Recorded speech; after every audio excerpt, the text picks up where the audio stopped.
Welcome everybody. Today, welcoming Jeff, also because he's launched another book called Grounded Spirituality. And I've been reading that and so inspired that I wanted to bring him on. Welcome, Jeff. There it is. Thank you, Simon. Thank you for being here. Reunited, and it feels so good. Reunited, and I'm understood. That's nice. And not that nice, but thank you. So good to see you. Yeah, really good to see you. And for everybody watching, so I've just been speaking to Jeff for, I don't know, 10 minutes or so. And I'm already pumped up. And this thing when I speak to people that are really grounded and sharing wisdom and insight and sharing themselves, I get inspired, and it inspires me more to share myself. So, Jeff, maybe for people who haven't heard of you, do you want to just drop in and say, like, maybe the essence of why you wrote Grounded Spirituality? It doesn't have to be a big, like, life story, because that's in the book, as I can share with them, but just a little bit of why you wrote Grounded Spirituality. I mean, I think it was the culmination of many years of personal exploration and my experiences in the field, the self-help spirituality field. And I made a film, Carmageddon, where I went much deeper in my exploration of that experience with Bhagavan Das into what is spirituality, I kind of started in my life more psychotherapeutically oriented. I wasn't really organized around this thing called spirituality. And then I had a love experience that I wrote about in Uncommon Bond in the late 90s and was catapulted to a different kind of consciousness and began looking more deeply at what is this thing called spirituality, and I think that, this book just was a culmination of many, many years of that exploration. By the time I sat down to write it, I had a 400 or 500 page manuscript to work from with notes. And so I'd been inside of this inquiry, inside of my body for the longest time. And it was just time to put it all together. Beautiful. Yeah. I mean, to bring it to a more of a broader perspective, I mean, I think I had a calling to bring this message. I think that it really is fundamental to my sacred purpose in this lifetime to bring this particular message for all kinds of reasons.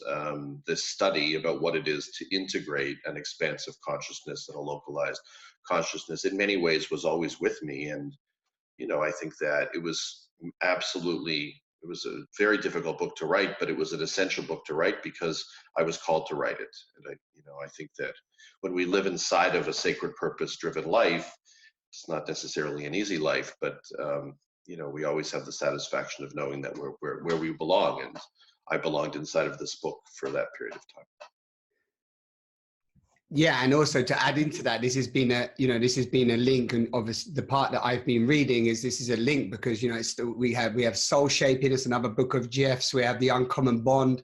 We have a number of different books that Jeff's written about, and I want to say as well that the Carmageddon documentary, if you're unfamiliar with Jeff or his real, I say realness. I just said to him before we started, be transparent. I like transparent. And he said, well, I don't believe in anyone saying they're transparent. But in that film, Carmageddon, in my opinion, there was a real transparent offering from you and your emotional, vulnerable, in my opinion, honest inquiry into this whole, who am I, and this seeking truth, right? We won't just want to just say a few words on that, because that for me was a very vulnerable offering, no? Yeah, I mean, what I meant when I said that to you about transparency is it's just become such a kitschy word that I don't know if when people use it, if they're telling the truth anymore. And I do think there are levels of transparency, even when I'm in my seemingly most transparent state. If I continue to develop and unfold, I ultimately realize that I wasn't quite as transparent with myself usually as I could have been. And so I think my journey has really been primarily a quest for truth. I mean, I think we can all kind of say that in a way. But I was really into trying to identify, even in my crazy family environment, what was true.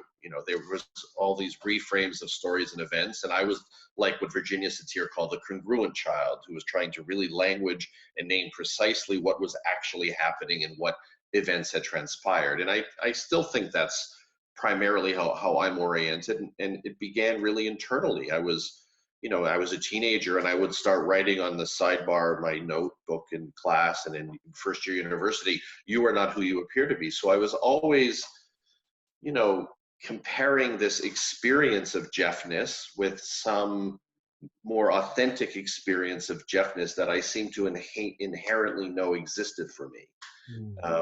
So I think so much of this dance out into the world, bringing my voice to the world in many ways, is so much, and Soul Shaping and the film were a reflection of it, were about my own internal inquiry into what was true, what was truly Jeff, what was truly spiritual, what was truly human. Right. And that's why now the word spiritual doesn't mean, it means humanness to me. To me, I've come to really realize, and I said this in the book, that, my journey has become one of becoming just more human. And that to me is what it means to live a more spiritual life. And when I wrote Soul Shaping, I was dancing in the ethers a little. I was somewhere between groundedness and ungroundedness. There's parts of that book I really don't resonate with anymore. There's parts of An Uncommon Bond that I don't fully resonate with anymore. And maybe in 3 to 5 years, I won't fully resonate with this book anymore, because I think I'm becoming more integrated, more grounded, more human, more no bullshit. And yeah, as I said, at some point in the future, I may realize that what I just said wasn't true. Right. And that for me is an expression of transparency. And that's for me something that I really connect with and appreciate in you. It's something that I've appreciated from all of our conversations and from what I've continued to read and explore. And why, as I'm reading Grounded Spirituality right now, your path resonates so much with my own, and actually gives me confirmation and no, not confirmation, it's the wrong word, permission to also change my mind and to look at where I was slightly lost at times, thinking that I may have found the answer or the way, or yes, now it's here and now it's there. And knowing that in that process, where even moments when I thought, oh, I'm enlightened, and then realizing that, oh no, I've just got a load more shit to clean up, right? And it was like, so, and sort of following your path has been a great, just been an anchor for me. And, just in these conversations we've had and what I've read, and now this book is sort of bringing it all together at the moment. And for everyone watching, I haven't completed the book, but I'm so, I don't like saying I'm so excited. Sometimes what every American person says when they come on video, I'm so excited to be here today, you know what I mean? But like, there is this sense of aliveness in my body from reading what I've read so far. Great. Well, that's what every writer wants, their book to be alive for the reader. And you said something to me a moment ago. You said that, because I said to Jeff, I said, I'm highlighting it all. It looks like rainbow book now, because I'm like just highlighting all these different colors. And I said, sometimes I just highlight because I think, okay, that's a moment I want. And I'm realizing that, I could keep highlighting because it's really hitting me where I need it right now. On top of that, I'm writing a book, and it's just so supportive of what I'm wanting to come through. And then, so I want us to jump into the book a little bit. And I want to say that, for example, me and Jeff just said an intention of this call is to really invite you, the listener, to let's decipher between, somebody who's really making a conscious contribution, meaningful contribution to humanity, and those that are maybe frivolously talking about it, right, Jeff? Sure.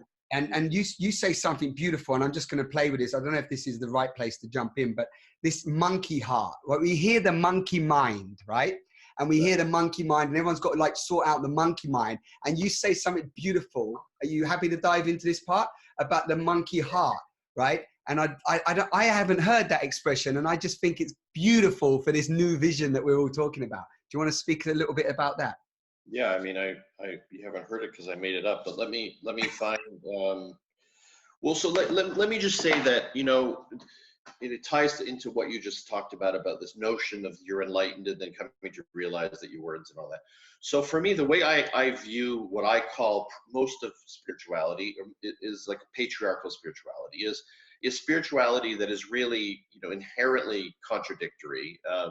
It's about achieving something called mastery, or something called enlightenment, or something called awakened, as opposed to awakening. It's little boys who don't want to admit that they're imperfect and filled with confusion and pain, who found another little game they're going to play, where they get to pull away from the world because it's too painful and triggering and traumatizing and re-traumatizing for them, and to convince everybody that they're the great master that's bringing the great wisdom while they meditate in a cave for 25 years, and the women bringing them milk and bow to their feet and then leave and talk about the great one that's in the cave, right? And part of that whole game and that whole system for me is this blaming of the mind for all of our problems.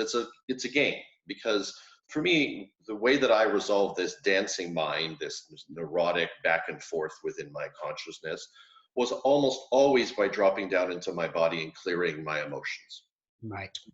So for me, it was really symptomatic, the mind. The real issue lay below the mind almost always. Now, of course, there are some problems with people with cognition and various psychological conditions, and I understand that. But most often in my experience, the monkey mind really is sourced in the monkey heart. And so I would do a bioenergetic release. I would do a holotropic breath work. I would do dance, move with sound and energy, move anger, rage, tears, laughter, whatever it was. Something I call barking dog yoga, which you'll come to later in the book, as a way of moving material while opening the body. And only when I did that would my mind calm down. So I could sit with Jack Kornfield forever and do Vipassana, and I could witness my material and get inside of one part of my mind, the witnessing mind, to watch the fucked up dancing part of my mind, and really nothing changed. I mean, if I did it for long enough, which I wasn't inclined to do, I could get into that kind of pseudo equanimity meditation stupor way of talking, like the way Tolle talks. But I didn't feel more enlivened, I didn't feel more human, and I certainly didn't feel like I healed anything. It felt like all I was doing was, using meditation as a kind of a drug trip in a way. But when I would then do a holotropic breathwork with Stan Groff the next afternoon at this wonderful Insight and Opening workshop, release, discharge, hit the ground, throw the assistants off my back, symbolically throw my mother off my back.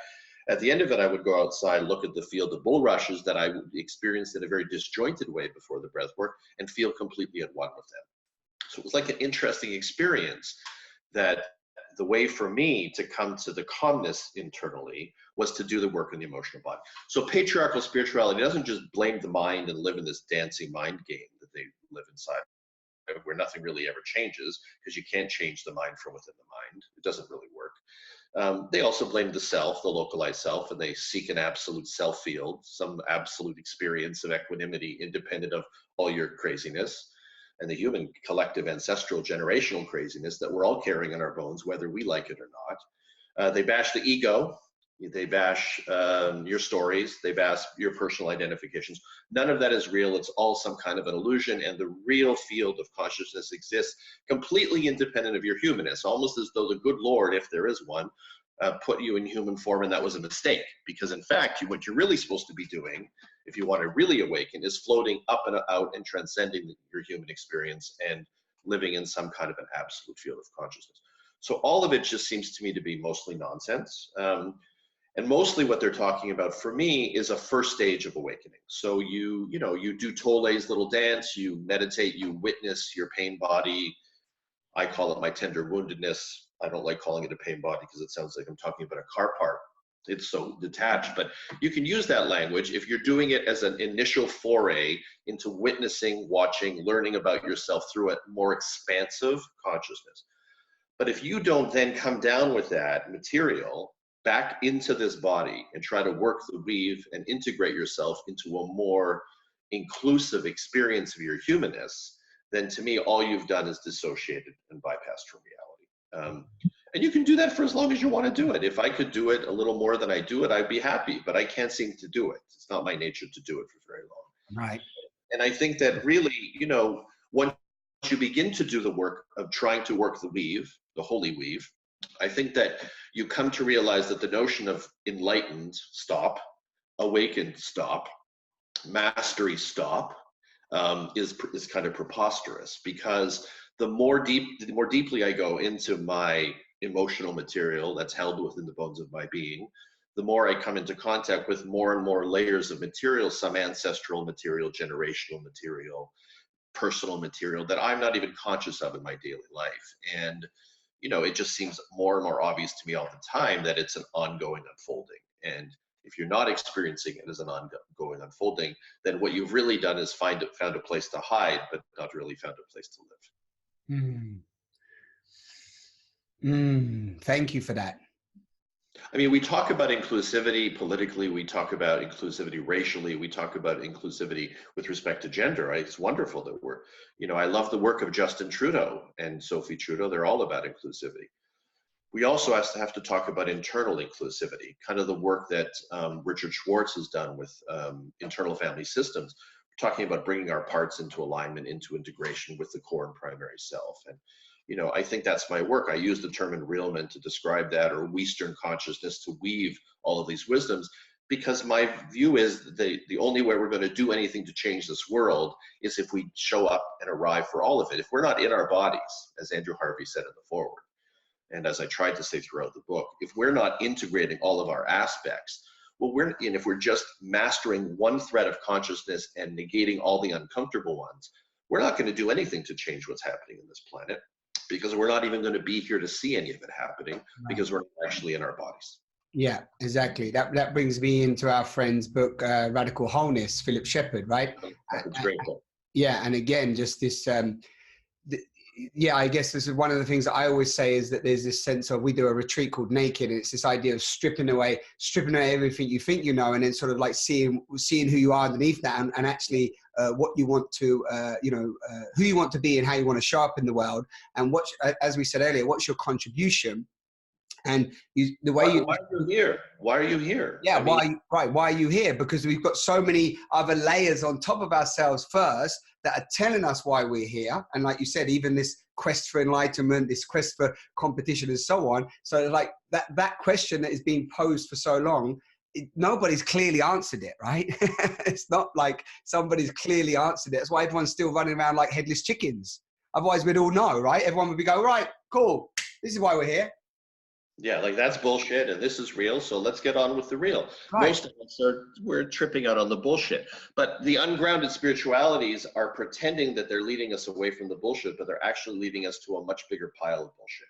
That's the problem, because they're not leading us back into our integrated bodies. Right. That's why this conversation really matters. And that's why Philip Shepherd's work really matters, because he really is talking about becoming whole again. Because what we've done is bifurcated our consciousness, fractured and fragmented our consciousness. So parts of us are developed, other parts are underdeveloped. And so how can we experience reality as a holistic being if in fact we're just living from various parts, some developed, some non-developed, some we don't even know exist? How many people live their lives in a very particular habitual range of motion or of emotion, without realizing there's 4 million billion other ways of experiencing and perceiving reality at the same time? Exactly. The problem with the ungrounded spiritualities is they point out that we're conditioned in the wrong direction accurately. They point out that we're often living in false identifications and stories, but then they lead us away from the localized self to an amorphous field where we're supposed to find some great story that what applies to everybody. It's a joke. I mean, how can you find your sacred purpose if you're not in your body? We don't all have the same purpose. If we go to an absolute equanimity field of consciousness, only a unity consciousness experience, we will not find that place where our individual droplet of meaning meets the ocean of essence, because we're not in our individuality in order to figure out why we're here. And so much of this book, as you continue to read it, you get into the dialogues with Michael. A seeker comes to me in the book and in Toronto, and we go from place to place dialoguing about his life, and I try to move him in the direction of being here more. He was like a chronic meditator, didn't really want anything to do with the human relational field.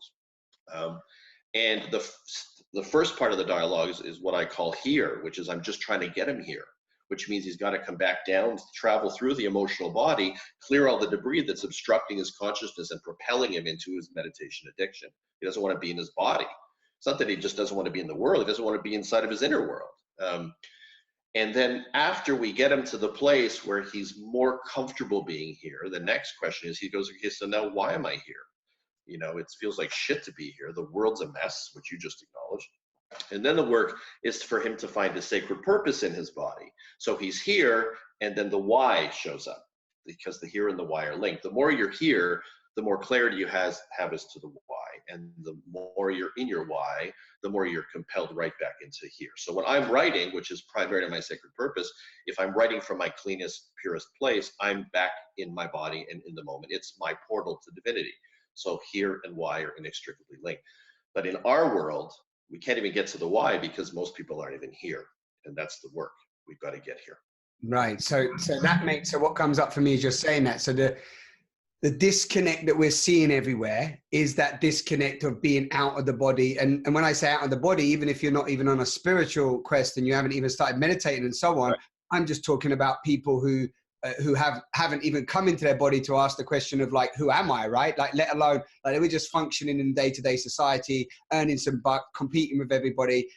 Everyone's against everybody. It's dog eat dog. It's me against the world. I'm in this state of separation, and I need to just earn some, you know, I need to earn $2,000 a month to pay my bills and get some food on the table, let alone think about the potential of mass extinction, right? So, right. So that's the problem. So because we're still in a survivalist consciousness, right. which is just about defining meaning by what puts food on the table, and that is where we come from, and we have to acknowledge it.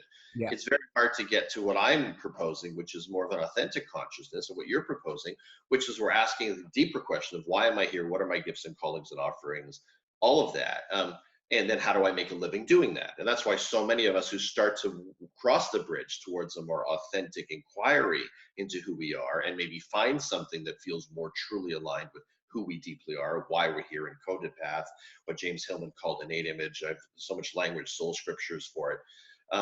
Often don't know how to make a living and intersect with society because society's still trapped in a survivalist consciousness. So, Right.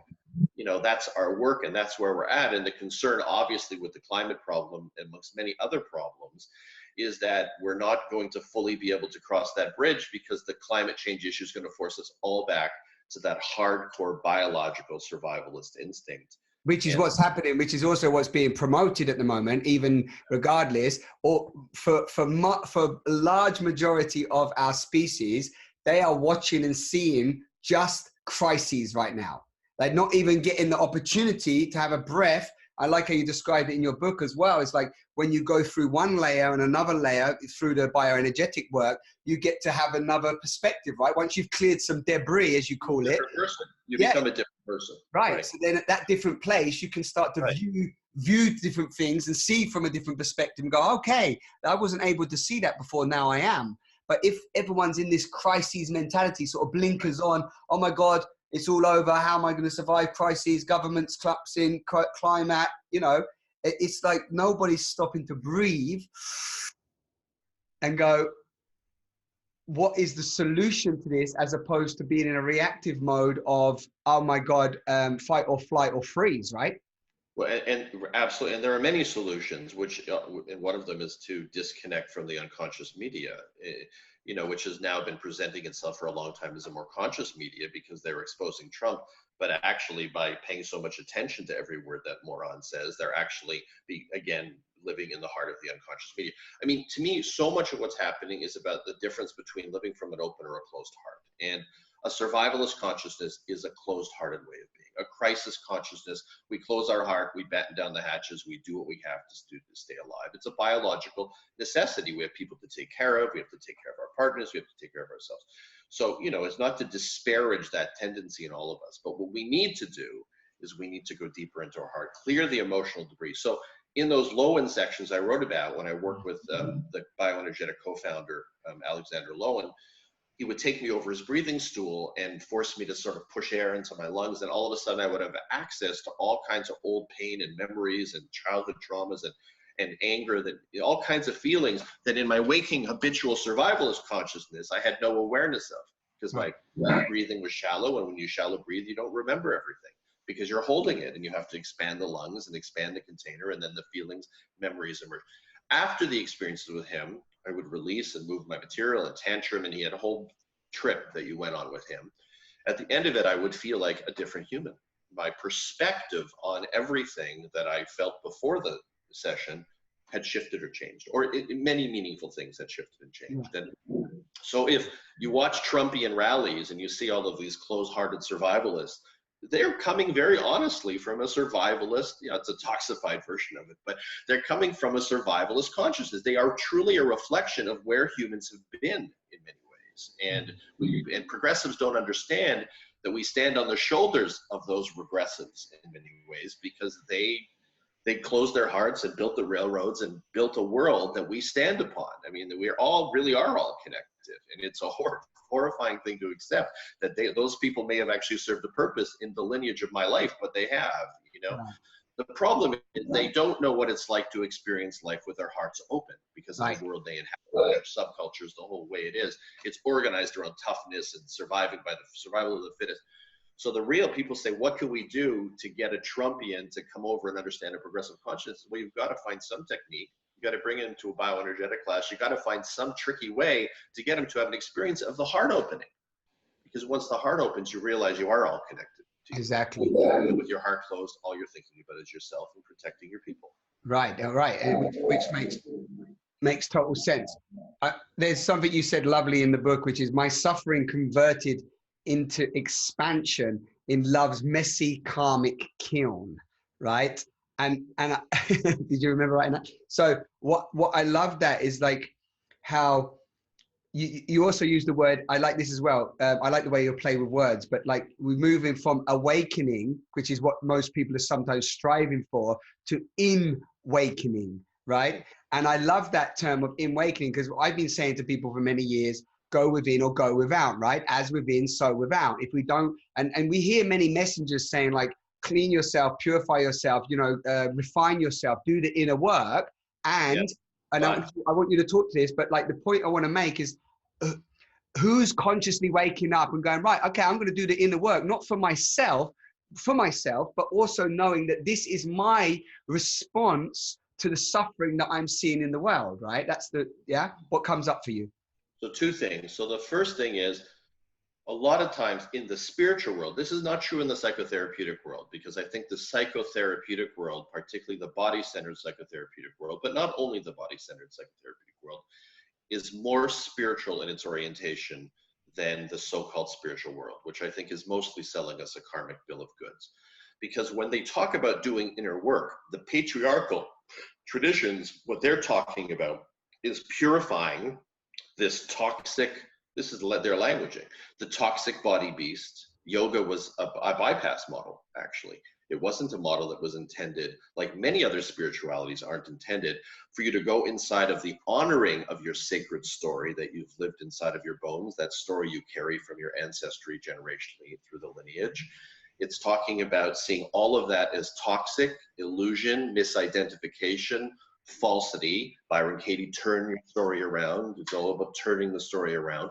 And where are we turning our story towards in many of these teachings? Towards some absolute, again, equanimity field where our experience of self is really an absolute self that is disconnected from the localized self. So for me, my work was going inside, but not as a witness to myself, but as an experiencer of myself, and learning ways to activate the material that was held within me in a way of honoring that lineage.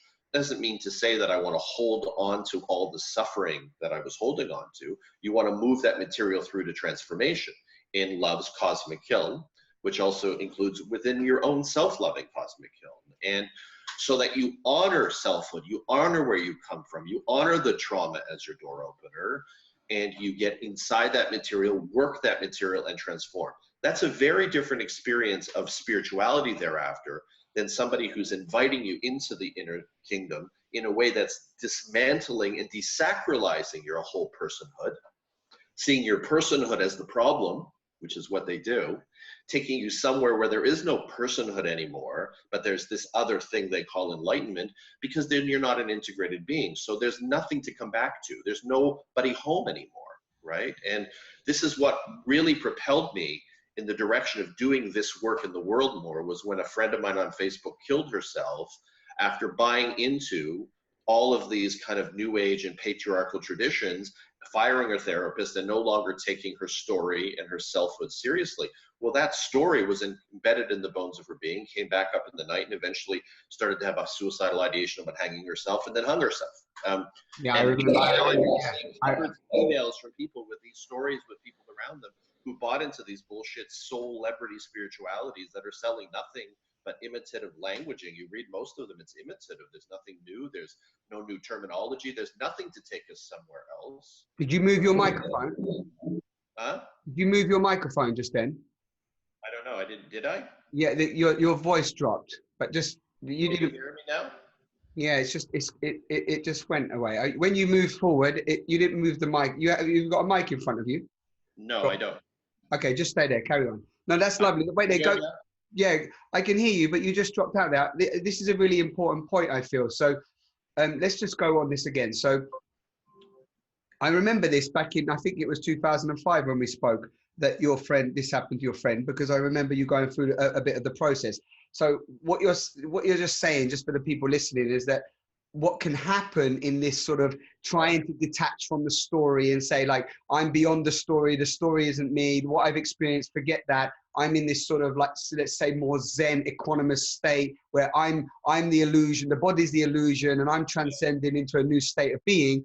Yeah, and it's just a story. It's not a story, it's just a story. It's just a story, right? So your emotional trouble, your abandonment, your wounding, your rape, your murder, whatever happened in your story, just let it go, because it's just a story. It's not who you really are. And then what happens is that people still have that turmoil going on inside, and you're pointing to that can create even more suffering. And at this point with your friend, she decided to well, if you're a trauma survivor, the last thing you need is something that's going to dissociate you further.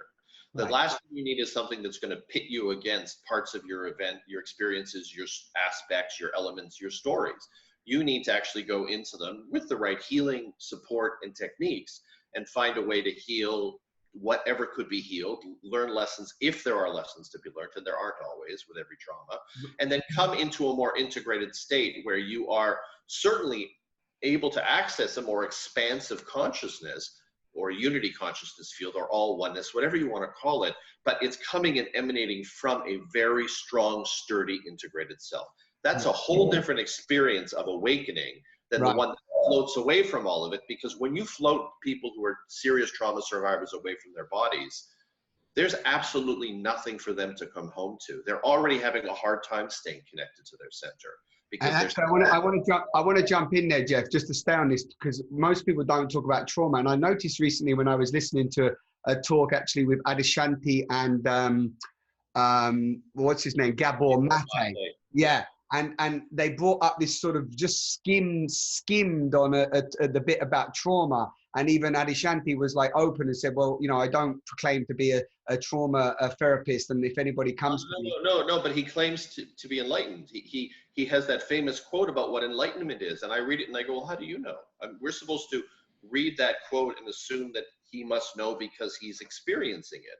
Right. I don't know if he's experiencing it. He might be telling me, calling enlightenment exactly the patriarchal bullshit that I'm talking about as enlightenment.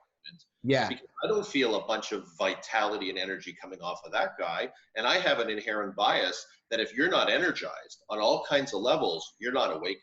You might be able to know equanimity in a very certain and particular way. But for me, I do come from the Alexander Lowen school of bioenergetic, we'll call it spirituality. And for me, that guy was vital. He has bright-eyed and bushy tail. There was energy coming off every part of his beingness. That felt way closer to an awakening experience to me than most of what these guys call awakening. Yeah, so the reason why I bring, thank you for that. Well, the reason why I bring this up, I think it's a great point when we start to talk about trauma and this idea of bypassing trauma, when actually there's so many people out there at the moment, and this is just my thesis on it, my perspective, is that actually what we're experiencing is a shitload of trauma that nobody's faced. We always have been, but now it's becoming more obvious as part of our evolution. Everyone's a trauma survivor, not big T trauma, small T trauma, whatever you want to call it. Everybody, at this stage of human development, everybody is a trauma survivor. And to some extent, in one form or another, everybody's been victimized. Right. That doesn't mean you're living in perpetual complaint. And if you are, it's probably because nobody learned how to listen to you anyway. We need to understand and acknowledge that once we open the heart, well, the first thing we encounter is usually the pain that we haven't attended to. Exactly. Okay? And the ones who protest against it the strongest, that defend against the story the strongest, are usually the ones who are actually in the most fucking pain, right? So if we don't begin to understand spirituality and trauma are indistinguishable from each other, that the first way back into the body is through the unresolved pain. not witnessing it and calling that a life or calling that awakening. You know, Tolle told his story at the beginning of The Power of Now about how he was suicidal and woke up one morning and he was now kind of enlightened and sat in park benches in a state of bliss. He can call it enlightenment all he wants. I call that dissociation. And it's fine if you have a dissociative technique that can serve people so they don't kill themselves, but don't call it enlightenment. Just call it the first step of a process. Yeah, so let's say a way to bring all of this. I mean, like if spirituality doesn't mean reality, then what the fuck does it mean? I mean, it's to say that I'm a spiritual person because I'm a master meditator or I've become a master witnesser. Just call yourself a meditation teacher, for fuck's sake. Stop calling yourself a spiritual teacher. Spirituality means reality. The one who's the most spiritual, if we can quantify it for a moment, is the one who's in the greatest number of threads of reality, not the one who mastered one thread and pushed everything else away so they can sit in equanimity and claim that they're the enlightened one. They're full of shit. If they haven't developed all these other threads and found a way to weave all these other human aspects together, all they are bypassers, dissociating reality, and trying to fool all of us into thinking they've got the great wisdom that they're bringing down the mountain to bring to the lowly village with mundane people worrying about feelings and talking about food and thinking about money and all these mundane matters. Those are the real enlightened ones. Those are the spiritual beings because they're holding a greater number of threads. My grandmother was far more enlightened than my grandfather, because she was holding the heart for the whole community and village, and all he wanted to do was go be a master salesman, go to the racetrack, and not deal with feelings at all. So who's a more awakened being? My grandmother, my booby was the awakened one. Yeah. And it took me 35 years to figure that out. Yeah, and I like that definition. There's something here, I hope this sound is sounding great. I want some clear sound. There's something here that that links into that, and I love what you said. And I mean, some might say I wasn't a drug addict, but I took drugs for 15 years and I pretty much loved taking them. I wasn't like jacking up heroin, and I wasn't, let's say, the messy drug addict that was always out, but I was addicted to hedonism. I was addicted to, taking MDMA and getting high. So I totally relate to what you said here. I love this little line, and I read it to you, that there's mechanisms to sidestep pain, confusing relief. I love this, confusing relief with transformation. Drug addicts are well versed in this too, as well as pain bypassers, as you described yourself as. And I think this links in beautifully with this part, because when you said that, for me, it was like, yeah, the amount of times where there's been relief and we think like, oh, we've transformed, we're enlightened, it's cool. But actually what's happened is we've like you said, we've had a little sense of relief, basically. Do you want to we had a break from our pain. Right. I mean, I think Ayn Rand's line was, happiness becomes defined as a moment's relief from our chronic state of terror, you know? So so that's what we're talking about. So you're no longer feeling all that soupy, unresolved material. So that becomes what we call enlightenment. And all it really is a moment of relief. And not to say we don't need moments of relief. Of course. What we need to do are develop and co-create. This is the co-creational piece I talked about, and you'll get to it the end of the book and the call to action. I didn't think I brought the whole offering. I think I'm bringing pieces, threads of it. And I feel like we need to get together to now figure out now what. So if we could show people how to transform that soupy material and to grow through that material and to heal from whatever can be healed from within that material, they don't need to keep running away and calling that equanimity or calling that enlightenment. What they can learn how to do is actually feel satisfied in their lives or in their partnerships. So you look over at Dara, and instead of looking at a drug to be the thing that's going to pull you up and out of your material, you find something in that co-creational relational field with her that actually brings you closer to divinity, and it's actually a real, authentic, holistic experience rather than a drug-induced experience. Yeah, I love this. Whoa, I got some echo going down. Let's not have that. Okay, there was a beautiful part. I posted it today on my Facebook thread about relationship. I mean, we could take chunks of what Jeff's been sharing and do whole talks in it. And I've got a feeling there's going to be some more conversation, Jeff, if you're happy, because I think as I work through the book, I would like to jump in with you again and just pick up on threads, because it's like I said to everybody listening and I've been sharing, there's a lot of richness in here. And I love what you just said about the call to action, and we're going to come to that. But before we do, I want the listeners, I'm going to just share this line. I love this. Like what Jeff's saying is like, is this an enlightenment dance or a trauma trance. And I may even call the talk in the Tole section, I think. Yeah. And what I loved about this is that, like, again, that hit me in a sense of, yeah, like at the moment, if we need, in my opinion, and you call it enrealment, but I think you call it enrealment, meaning let's get real, right, Jeff? Is that the sort of term of that? Like, let's be here for all of it. Yeah, let's be here for all of it. So that's really what I guess on many respects is my call out. It's like I often say, stop lying, start loving. Let's cut the crap and let's look at it all. Like, let's own that we're feeling, you said it lovely earlier as well, we're feeling it all. Like, I'm feeling that the whales are getting fucked over in there, and I'm feeling that the bloody, people are dying. I'm feeling that the gays are getting hung because they want to be gay. I'm feeling that the women are getting locked in cupboards because of the menstruation month. I'm feeling the fact that, like, men and women don't hug in certain countries. I feel it all, and I don't even watch the fucking news, right? And it's coming at me from different places. And the thing is in fact, funnily enough, that fuels me. That gives me passion to go, okay, I want to be a revolutionary in this. I want to actually stand for what's possible. Even if I know I'm going to die and I'm not going to be here for much longer, that's irrelevant. The point is, I want to stand for this beautiful life, this beautiful, divine, magnificent, wonderful gift that I've been given, this wonderment. And I want to live for that. That's what drives me. So I don't know what spark.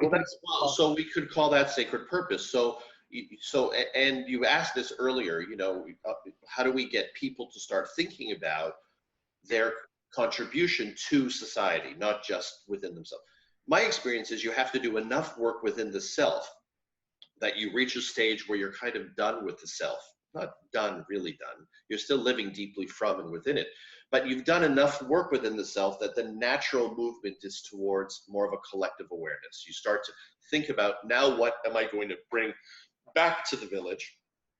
That's an offering. Not the detached offering of the meditation cave dweller. He's not coming back to the village. He wants to stay right there because that's the only place he can hide from his stuff. You want to come right back into the village with hugging, with whatever it is you want to do to bring people into. So that's a stage. If we don't get people, the reason why I critically review spiritual teachings is because so many of them are leading people away from the real work within the integration of the self that will then lead us to start looking around horizontally, not vertically, thinking about, oh my God, what is happening here? What have we done to our planet? What are we doing to each other? Why are we not living from love? Why are we not truly supporting and honoring each other's sacred humanness? If you're buying into a spirituality or a capitalistic structure that doesn't honor the relational field, that's all about the selfhood, you and God, vertically transcendent, all those things, you're never going to do anything to change the world because you don't even think the world is real. You think it's all an illusion. The whole game is predicated on the bullshit story that none of this is real. Tell that to your body when your body's just about to die. All of this is real, every single part of it. And so we need to get here. How do we get here? We've got to ground and embody our spirituality. And then as part of that, we start noticing, and this is what happened to me, I did a lot of work on myself. I went to see Lowen, I did breath work, I did 15 years of therapy, I was inside of my process, I wrote on walls, I did everything. And then I reached a point where it's like, okay, I'm not done with you, but I'm done enough with you that I started to think about what's my offering. Exactly. Because the offering is all inside of that material. Yeah. If you don't go through that material, I found my call to write at the end of an emotional release phase. If you're going to keep dissociating from the emotional material you're holding, you're never going to find your path. Your path's not in the stars. Your path's in your bones. It's all in the bones. So if you're not going to go into the bones and every part of the bones to really get to know who lives inside of here, you're never going to find your sacred purpose, and you're not going to notice it when all of it comes to an end. So that maybe leads us into, because I think that maybe leads us into, because this idea of, and I haven't got there yet, but maybe we can talk a bit about this, that at the latter stage of the book, after you've gone on this journey with this character that you created to show the dynamic, there's this sense of call to action. Now, I know that you, Philip Shepherd, Andrew Harvey, there's many of us, me included, there's many of us on the planet right now that are sharing a message of coming back to the body, do the emotional work, come back here, and then what's that contribution? So, and I know you also proclaim to say that you're not saying that you've got the answer and it has to be like this, but I know you've started an institute. And so just like, do you want to talk a little bit about that, about the sort of a call to action, but even somebody that's watching this call today with us, Jeff, and just, you know, what can we do to contribute in a very real way? Well, I think on an individual level, do the work inside of the bones of your being to figure out who the hell you are. The real work, the enlivened work, the charged work. And you can meditate if it helps you to watch yourself, witness yourself, do Vipassana, if it allows you to become aware of aspects of the self or unresolved aspects of the feeling body that need to be attended to, but don't stay there for too long. Get into your body. Be more of a Sufi than a Buddhist. Buddhism is usually just a mental illness, in my view. It's like, you know, it's just, well, I do. I believe Buddhism is a mental illness in many cases. I think that this endless fixation on, you know, opposition to desire, opposition to attachment, I understand the healthy component of that, but much of that I think is deeply unhealthy. I think live more like a Sufi, move into experience, move into the exploration of who you are in relation to this world. Stay enlivened in your body, enliven those parts that are frozen, numb, detached, closed off, and armored in a way and at a pace that's sustainable.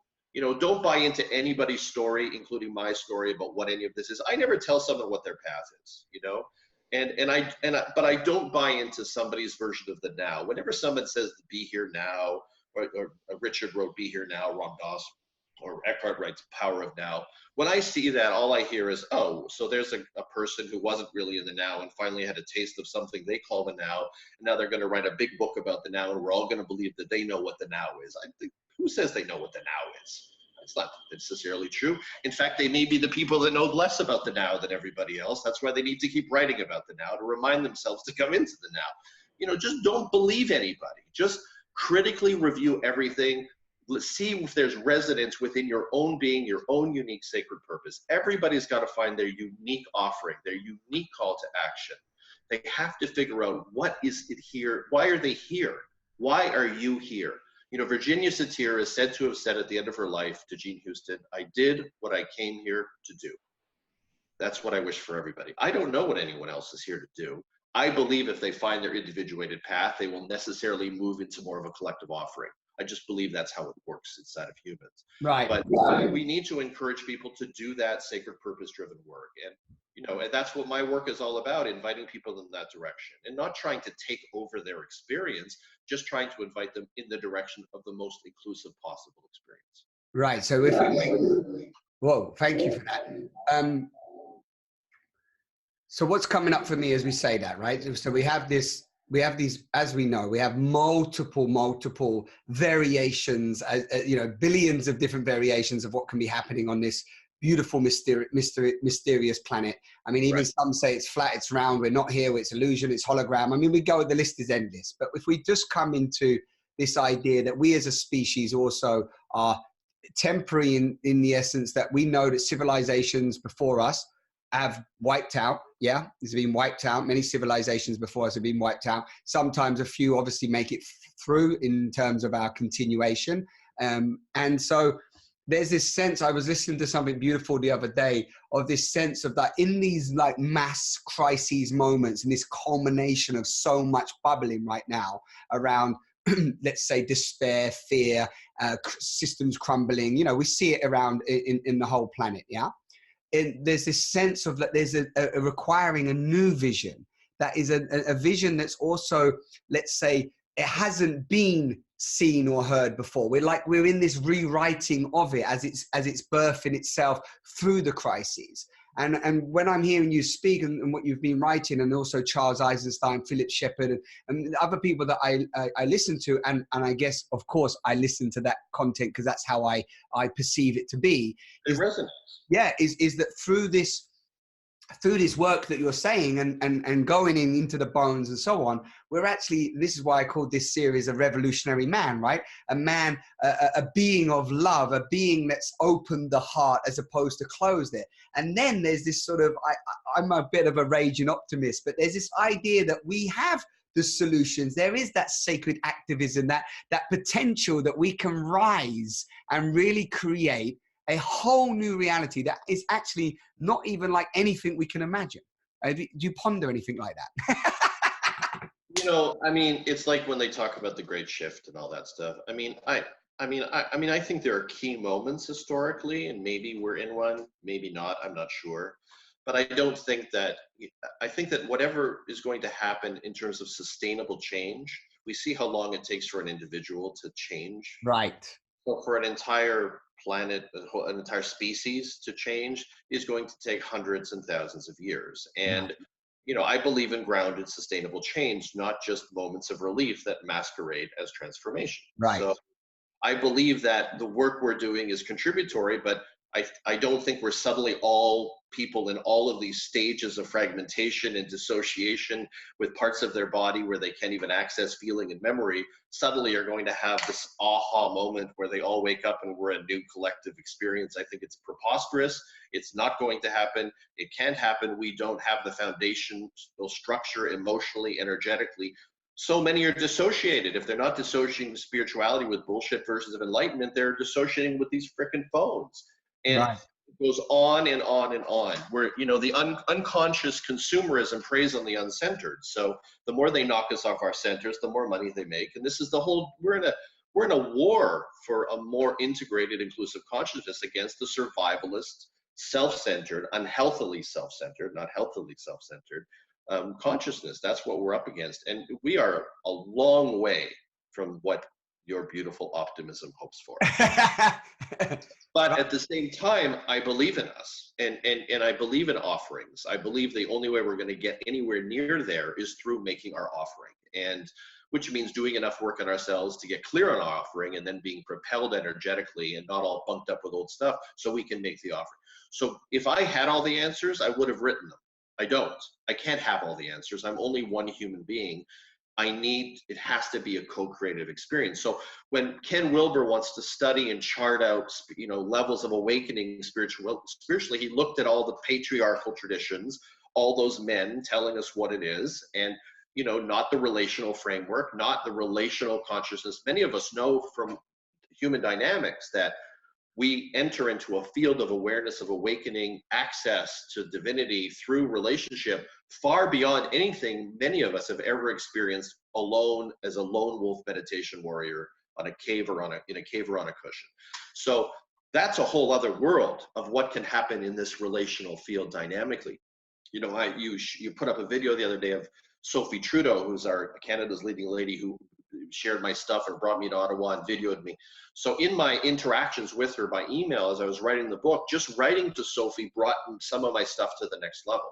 And then I incorporated that writing into the book in portions. And I learned from that experience, as I've learned it from many other experiences, that what happens co-creationally is really so much of where the ultimate transformation happens. And most of us aren't even there yet. Most of us can't even figure out what the hell's going on inside of us, let alone to figure out how to work with somebody in the relational context. Right. And so we have a long way to go, and we just keep inviting co-creation. Yes, I like that co-creation, and actually as the word as you're talking popped up, community, and at the moment there's this a lot of talk around. Again, there's a lot of talk about many things, but this idea of like the community, our bodies are a community, right? Many, multiple communities all serving and functioning, the cells functioning to serve each other and to make us be able to do what we're doing. And then there seems to be a lot of talk about this call to community and the challenges that is actually bringing up, because this idea of losing our autonomy, having to like accept all diversity, come into these little sort of hubs of community, right? I don't know what's been if you've got anything to say on that, but that seems to be like one solution. But again, within the community is actually the mirrors that start to come up to actually highlight the amount of suffering, violence, and sort of ignorance that we have towards each other. Yeah, I mean, I think it's fine to explore that way of living. I think it's going to happen more and more in the future, where people are going to go off in separate pockets, but I think they're going to be dealing with the exact same problems we're dealing with now. Unresolved material, unhealthily egoic structures, the need to dominate. I mean, this is just going to live itself out in a different form. I don't think there's one simple answer. I think that anyone who thinks that there is not living on this planet. Right.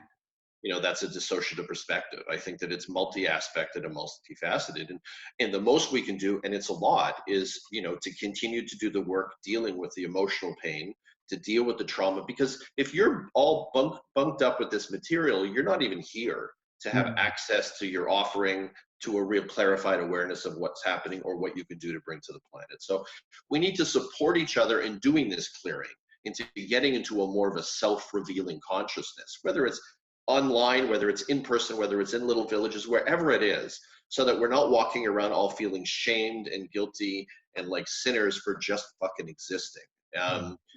So that we can know the magnificence that is the self, not in a narcissistic sense, but in a healthily egoic sense, and then move from that knowledge and that energy around that magnificence into bringing our offering into the world. It all begins with the self and how we handle the self and how we look at the self. And that's why we must critically review spiritual teachers, especially the famous, impactful ones, and not protect them the way they want to be protected from that kind of dissent, because spirituality is becoming more popular in many ways than religion. And if we keep leading people astray away from selfhood, we're not going to change anything. And to me, that's the first and most important step that we have to take. We have to deepen, heal, and honor the self. And then we move into offering. Yeah, it's so interesting to hear you say that. It's been such a talk I've been having recently, and also just knowing that, this idea of moving beyond the self, as we know, that is like, get rid of the self, and you're almost flipping it back and going, no, it's through solidify, heal, make it healthy, solidify, integrate the self. And then you move from the self. The experience you'll have of a unity consciousness experience from an intact self is completely different from that relief experience you have when you're going to that so-called experience from a dissociated self. Right. That they're two completely different worlds. The dissociated self one just leads you farther away from humanity. The one that comes from the centered self leads you into a more integrated, co-creative state in relation to humanity. Right. And I love that. And actually, it's like not just hearing those words and going, for people listening, it's like understanding yourself with your own level of awareness of the distinction of those two. How do you even interpret that in yourself? Not just hearing Jeff's words or our words and going, oh yeah, I get that. And it's cool. It's like this idea of how does that show up moment to moment for you in your own related. And how do you engage in practices that are more self-avoidant, that are self-avoidance masquerading as enlightenment? It's a very important question. Right. We've all done it. I want to do it. I would love to do it. I would love to do drugs and bypass, but I have a Jewish liver, so I'm forced to live in reality. It's a terrible thing. You need to keep asking these questions, though. What is real? What talk about being in the now. For me, presence, the experience of being present, is a whole being experience. Every time I experience presence from only a part of myself, I feel fractured, fragmented, not connected. Like basically I've abandoned some part of the self. I've orphaned an aspect of the self. If you do enough work in the self, you start to really get that. And then you know the difference between presence as a dissociative construct versus presence as a whole being experience. And if these corporations keep us all fragmented, dissociated, overwhelmed, and overstimulated, they're going to get their way for a while, which is that none of us are ever going to stand down any of that bullshit and create a better world. They're not ultimately going to get anywhere because none of us are going to be here to spend money anymore. Exactly. Yeah. And actually that brings us beautifully. Maybe we can spend the next few moments talking about death, because for me, what you're talking about, and I'm actually doing a workshop next weekend called, it's called Shine. It's like die and rise. Yeah. So rather than rise and shine, it's like die and rise. And it's this idea that, and actually a lot of the spirituals and even Buddhists talk about this idea of dying before you die, and so on, embracing death and all these different aspects. But it feels to me that like there's so much fear, Jeff. So I want you to talk about this a little bit, right? So there's so much fear. So we have this idea that there's loads of fear in the world, this scarcity, this survival mentality. We're out there. Nobody really knows what's going on. Headless chickens, yada, yada, what we've spoken about so far. So then we've got this idea that, death is very real as well, right? It's totally real. And yet there's this, I noticed that there's such an aversion to even face that death, our own immortality. How can you face it if you're not in your body? You're not even here. You're not even here. How can you even, death is just a concept. You're not going to really get closely aligned with an understanding that you're not going to be here forever if you're not actually here to begin with. So I think if we get here, we understand at some point here's going to come to an end in this form. And I think that that's why people don't take death seriously enough. They don't take murder seriously enough. They don't take any of those things seriously enough. They're just media constructs because we're not inside of our embodied experience, so we don't even really know that we're alive. Right. So that when you're seeing something like, whatever, a woman getting acid thrown in her face, or you're seeing the amount of murder that we see daily, it's become so like normal. It's in every movie. So we see it and we're like, oh, well, death, whatever, somebody died. And it's not until sometimes you see that stark realization when it's on somebody's doorstep, right? Where all of a sudden they have to feel it no matter what. And that's the problem, Simon, so that people often experience deep vulnerability and presence 5 seconds before they go because they know it's safe enough and they're not going to be here to have to keep their hearts open for very long. Wow, yes. A survivalist consciousness. It's the armored, tough father who held it all together and made the money and took care of everybody and never cried. And then 5 seconds before he dies, he cries and then he dies. Right. Because he's not going to leave a survivalist consciousness for more than 5 seconds. And this is the world we've created. This is where we come from. There's very legitimate reasons why we came from it. We were surviving. But the reality is there isn't scarcity for everybody, certainly not in the West. In the Trumpian world that we're in, we're all anxious and afraid and nervous, and the unconscious media is working us. So we're all feeling terrified and all of a sudden forgetting that maybe we're okay and things are actually better than they were 100 years ago.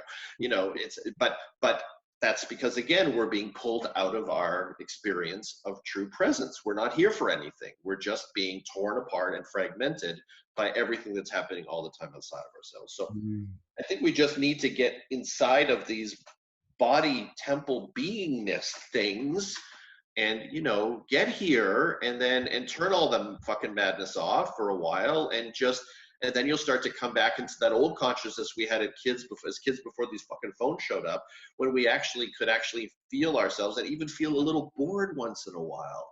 You remember boredom when you're in a room and you don't know what to do and you start looking at the ceiling and that's when the imagination develops? There's no boredom anymore because we're so fucking overstimulating. It's boring already, but not the good kind of boring. Amazing. Beautiful. Stimulating.